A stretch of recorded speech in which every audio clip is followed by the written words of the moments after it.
Hello guys, this is Talk Wrestling in high definition. Talk Wrestling HD. Can you see that? Can you see how fine the hairs are? Can you see me that close? That's what HD brings you, baby. I love HD. Anyway, today's topic: the next flagship of WWE.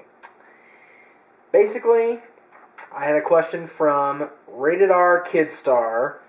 He wanted to know who will be the next face of WWE after John Cena leaves. Is there anybody on the roster with qualities of an early Steve Austin or a Hulk Hogan? Well, you got to keep in mind, both of those names, Hogan and Austin, when they first started their careers, nobody imagined, well, maybe Hulk, but nobody imagined that Steve Austin would, become the guy in wrestling.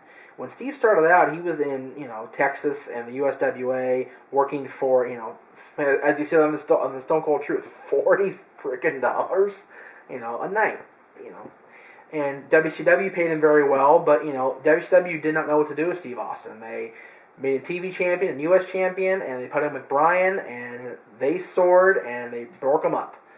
It took the genius of Vince McMahon to see, and, at first, it was the ringmaster.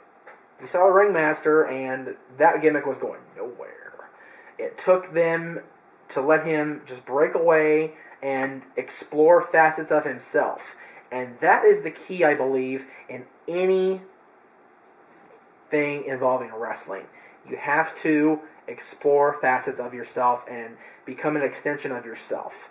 When I do my wrestling gigs that I do, when I'm managing or when I'm booking or whatever, I explore my personality and I explore the facets of myself. And that's with anybody in wrestling. You have to tap into your own personality and see what works and what doesn't. Steve took, his Texas redneck, beer-drinking, persona and amplified it to the nth degree and became Stone Cold Steve Austin. The anti-hero who rebelled against Vince McMahon, rebelled against WWE's corporate structure, and the fans ate it up. John Cena, when he first was on his rise, before everybody started hating on him because of his wrestling skills, he appealed to the masses. He freestyled against everybody, and which gave Mike Nagel an extension on his career, and just ripped on everybody, and people ate it up. The problem is now, John Cena's act is stale, and we'll get to that at a future date. The people being stale. For me, the guys that are there now, in the upper echelon now, they're all going to be gone within a few years. They're all getting up there either in years or in, worked years, which means they've been there for a long time and they're wearing down. The guys that are there that are going to step up now, guys like Wade Barrett, The Miz, MVP, John Morrison, those four in particular stand out to me as guys who will, step up to the plate and take the WWE or the World Championship by the horns and run with it. Wade Barrett has come so far so quickly thanks to the training of Chris Jericho, although we saw what happened on Raw a couple weeks back with him.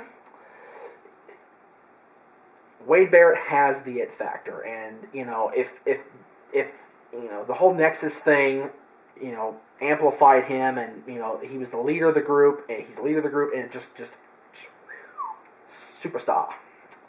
The Miz, Money in the Bank. John Morrison has that it factor. He appeals to everybody. MVP, MVP is kind of slowed down a little bit, but if they get the push behind him, he can do great things. There are quite a few guys in WWE, but those four in particular, I think, are the guys that will take WWE to the next level once Cena leaves, once Triple H leaves, once Undertaker retires, once Ray's knee gives out for the 100th time. All these things that'll happen. That's where I see the future of the company. Wade Barrett, MVP, John Morrison, and The Miz. That's where I see it. Hope you guys enjoyed this episode. We'll see you next time.